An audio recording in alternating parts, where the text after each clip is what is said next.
بسم اللہ الرحمن الرحیم۔ السلام علیکم، آپ دیکھ رہے ہیں الف نیوز اور میں ہوں آپ کے ساتھ ماجد علی۔ شامل کرتے ہیں پاکستان اور دنیا بھر سے بریکنگ نیوز ہیڈ لائنز۔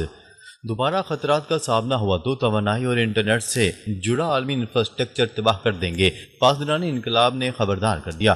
پاسداران انقلاب ایران کے ترجمان بریگیڈیئر جنرل حسین محبی نے دعویٰ کیا ہے کہ رمضان میں ایران پر مسلط کردہ جنگ کے بعد اب ایک بھی امریکی بحری جہاز خلیج فارس میں موجود نہیں۔ اپنے بیان میں بریگیڈیئر جنرل حسین محبی نے کہا کہ ایران پر مسلط جنگ کے وقت خلیج فارس میں امریکہ کے 30 سے 40 سے جنگی جہاز موجود تھے، اب ایک بھی جہاز خلیج فارس میں موجود نہیں۔ بریگیڈیئر جنرل حسین محبی نے کہا کہ ماضی میں ہوئی ایران عراق جنگ کے وقت امریکہ 100 سے زائد جنگی جہاز خلیج فارس لایا تھا، تاہم اس وقت خلیج فارس میں امریکہ کا ایک بھی جہاز نہیں ہے۔ تاہم انہوں نے ایران کی ناکہ بندی کرنے والے امریکی بحری جہازوں کے بارے میں تفصیلات نہیں بتائیں۔ پاسداران انقلاب کے ترجمان کا مزید کہنا تھا کہ جنگ میں ایران کے رد عمل سے دشمن کو نقصان اٹھانا پڑا ہے۔ انہوں نے کہا ہے کہ امریکہ نے ایران کی ساؤتھ پارس گیس فیلڈ اور اسالیہ انرجی مرکز پر بمباری کی تھی، جس کا جواب امریکہ، اسرائیل اور اس کے اتحادیوں پر ایسے حملے سے دیا گیا تھا کہ امریکہ کے لیے یہ جنگ اسی قوت سے جاری رکھنا مشکل ہو گیا تھا۔ ترجمان نے دھمکی دیتے ہوئے کہا ہے کہ اگر ایران کو پھر خطرات کا سامنا ہوا تو خطے میں تمام امریکی اور غیر امریکی توانائی سسٹمز اور انٹرنیٹ سے جڑا عالمی انفراسٹرکچر تباہ کر دیا جائے گا۔ خبر کے اگلے حصے میں بات کرتے ہیں۔ ایران کی شرائط تسلیم ہونے تک آبِ ہرمز نہیں کھولی جائے گی، محسن رضائی۔ ایران کی سپریم نیشنل سیکیورٹی کونسل کے سیکرٹری اور سابق پاسداران انقلاب کمانڈر محسن رضائی نے کہا ہے کہ ایران کی شرائط تسلیم کیے جانے تک آبِ ہرمز نہیں کھولی جائے گی۔ چینی سفیر سے ملاقات کے دوران گفتگو کرتے ہوئے محسن رضائی نے کہا کہ امریکہ کو جنگ ختم کرنا ہوگی اور ایران کے منجمد اثاثے بحال کرنا ہوں گے۔ انہوں نے کہا ہے کہ ایران کی دیگر شرائط بھی ثالثوں کے ذریعے امریکہ تک پہنچا دی گئی ہیں۔ محسن رضائی کا کہنا تھا کہ اگر ایران اور عمان کے درمیان آبِ ہرمز سے متعلق کوئی معاہدہ طے پا جاتا ہے تو یہ الگ معاملہ ہوگا۔ انہوں نے کہا ہے کہ خطے میں جنگ کا مکمل خاتمہ بھی ضروری ہے، جس میں لبنان اور غزہ سمیت دیگر محاذ شامل ہیں۔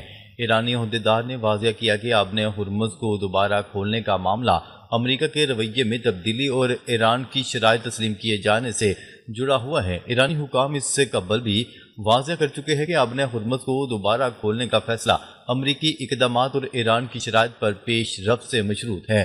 دوسری جانب ایران اور عمان کے درمیان آبِ ہرمز سے متعلق مذاکرات بھی جاری ہیں، تاہم ایرانی وزیر خارجہ عباس اراغچی کے مطابق مذاکرات میں پیش رفت کو آبِ ہرمز کے فوری دوبارہ کھلنے کی علامت نہیں سمجھا جانا چاہیے۔ خبر کے اگلے حصے میں بات کرتے ہیں۔ ایرانی بحری ناکہ بندی توڑنے کی کوشش، امریکی فوج کا پاناما کے پرچم بردار جہاز پر حملہ۔ امریکی فوج نے ایرانی بحری ناکہ بندی سے گزرنے کی کوشش کرنے والے ایک اور جہاز کو نشانہ بنا دیا۔ امریکی میڈیا نے دعویٰ کیا ہے کہ امریکی فوج کے ہیلی کاپٹرز نے پاناما کے پرچم بردار جہاز پر حملہ کیے ہیں۔ جہاز ایرانی بحری ناکہ بندی سے گزرنے کی کوشش کر رہا تھا، جس پر امریکی فوج کی جانب سے اسے واپس موڑنے کی وارننگ دی گئی۔ رپورٹ کے مطابق تاہم جہاز نے مبینہ طور پر امریکی فوج کی وارننگ کو نظر انداز کر دیا، جس کے بعد امریکی ہیلی کاپٹرز نے کارروائی کی۔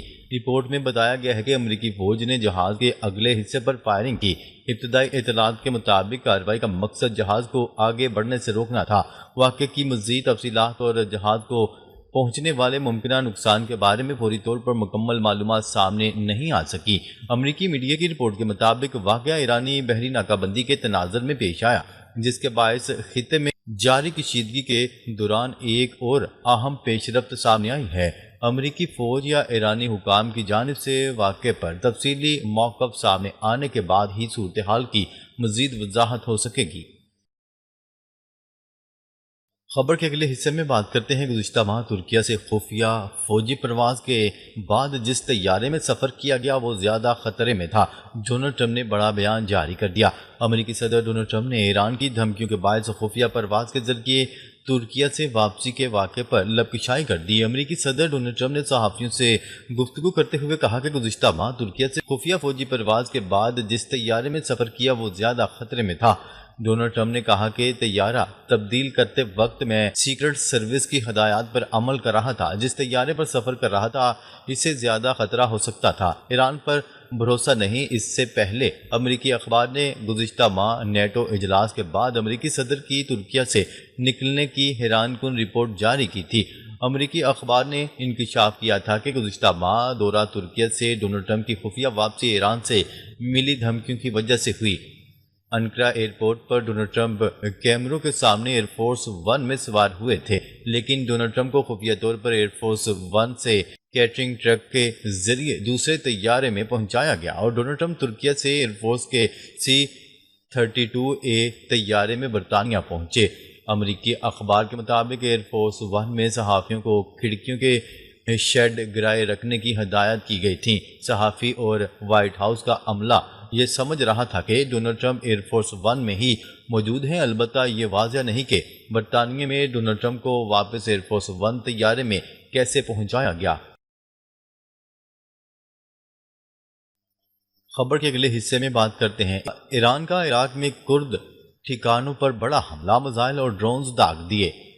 ایران نے عراق کے نیم خود مختار کرد علاقے کے دارالحکومت اربیل کے اطراف میں کرد پوزیشنز کو میزائلوں اور ڈرون سے نشانہ بنایا ہے۔ بین الاقوامی میڈیا رپورٹ کے مطابق ایرانی فورسز نے اربیل میں موجود کرد ٹھکانوں کی جانب میزائل اور ڈرون داغے۔ حملے کے نتیجے میں علاقے میں سیکیورٹی صورتحال مزید کشیدہ ہو گئی۔ رپورٹس کے مطابق ایرانی حملوں کے بعد اربیل صوبے میں 4 ڈرونز گر کر تباہ ہو گئے، تاہم ابتدائی اطلاعات میں یہ واضح نہیں کیا گیا کہ یہ ڈرون کس فریق کے تھے اور انہیں کس طرح نشانہ بنایا گیا۔ ایرانی حملوں کا ہدف عراق کے کرد علاقے میں موجود کرد پوزیشنز کو بتایا جا رہا ہے، تاہم حملے میں ہونے والے جانی یا مالی نقصان کے بارے میں فوری طور پر تفصیلات سامنے نہیں آئی۔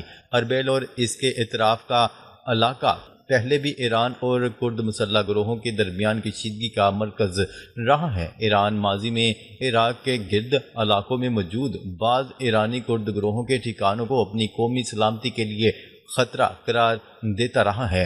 حالیہ واقعہ ایسے وقت میں پیش آیا جب ایران اور امریکہ کے درمیان جاری کشیدگی کے باعث پورے مشرق وسطیٰ میں فوجی سرگرمیاں بڑھ گئی ہیں۔ عراق بھی اس کشیدگی سے متاثر ہونے والے ممالک میں شامل ہے، جہاں مختلف مسلح گروہوں اور غیر ملکی افواج کی موجودگی کے باعث صورتحال مزید پیچیدہ ہو چکی ہے۔ خبر کے اگلے حصے میں بات کرتے ہیں ایرانی ڈرون اور میزائل حملوں کا خدشہ، ڈونلڈ ٹرمپ کے گولف کلب پر فضائی دفاعی نظام تعینات۔ امریکی صدر ڈونلڈ ٹرمپ کی اس سیکیورٹی کے پیش نظر نیو جرسی میں واقع ان کے نجی گولف کلب کے اطراف فضائی دفاعی نظام تعینات کر دیا گیا ہے۔ امریکی دفاعی ویب سائٹ دی وار زون کے مطابق یہ اقدام ایران کی جانب سے ممکنہ ڈرون اور میزائل حملوں کے خدشات کے تناظر میں کیا گیا۔ رپورٹ کے مطابق نیو جرسی کے علاقے بیڈ منسٹر میں واقع ڈونلڈ ٹرمپ کے گولف کلب کی حالیہ ویڈیوز اور تصاویر میں فضائی دفاعی نظام واضح طور پر دیکھا جا سکتا ہے۔ یہ مناظر اس وقت کے ہیں جب ڈونلڈ ٹرمپ گولف کلب میں موجود تھے اور وہاں ایک گولف ٹورنامنٹ کا فائنل راؤنڈ جاری تھا۔